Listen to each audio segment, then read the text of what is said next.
Sisilipin na rin ng DPWH at ng Ombudsman ang posibleng koneksyon ng mga diskaya at ng mga kumpanyang pag-aari ng ama ni Senator Bongo. Kabilang sa naging basihan ng investigasyon ay ang mismong pahayag ng mga diskaya sa pagdinig ng Senado noong nakaraang buwan. Nasa frontline ng balitang yan si Gerard de la Peña. Kailan kayo nag-engage ng flood control project sa DPWH?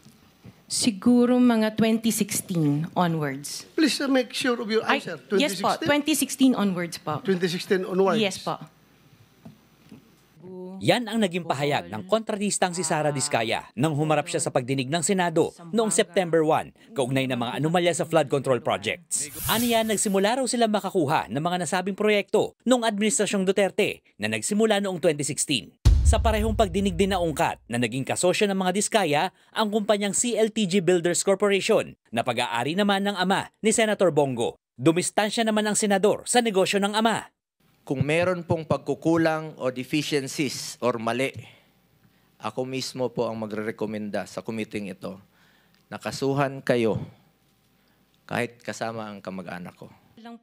Dahil sa pahayag na ito ni Diskaya, kinumpirma ni Public Works Secretary Vince Dizon na sisimulan na ring imbestigahan ng kanyang ahensya at ng Ombudsman ang koneksyon ng mga diskaya sa CLTG. Ang mga diskaya mismo ang umamin sa Senate Blue Ribbon hearing, I think nung una o ikagawang Senate Blue Ribbon hearing, na lumaki ang kanilang negosyo simula noong 2016. So yun ang inutos sa akin at napag-usapan namin ni Ombudsman Boying. Ayon pa sa kalihim, susuyurin nila ang mga kontrata ng mga diskaya kasama ang CLTG at magsasagawa sila ng site inspection kung kakailanganin. Hahabulin sila ng Ombudsman to the full extent of the law. And lahat ng kailangan ng Ombudsman mula 2016 hanggang 2025 na kontrata ng mga diskaya, ipoprovide natin sa Ombudsman at lahat ng kanilang kailangan ibibigay natin sa kanila.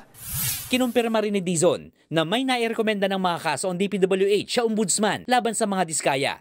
Non-bailable ang mga ito at posibleng maisampa na sa Sandigan Bayan sa mga susunod na linggo. Pero para kay Independent Commission for Infrastructure Chairman Andres Reyes Jr., hindi sapat ang makasuhan at maparusahan ang mga sangkot. Aniya, dapat ding maibalik ang pondong nilustay lamang. Money that should have been utilized to better the lives of Filipinos were instead used by corrupt individuals to buy exotic cars, luxury vacations, and even gamble in casinos. To completely heal our nation, justice is not enough. We need restitution.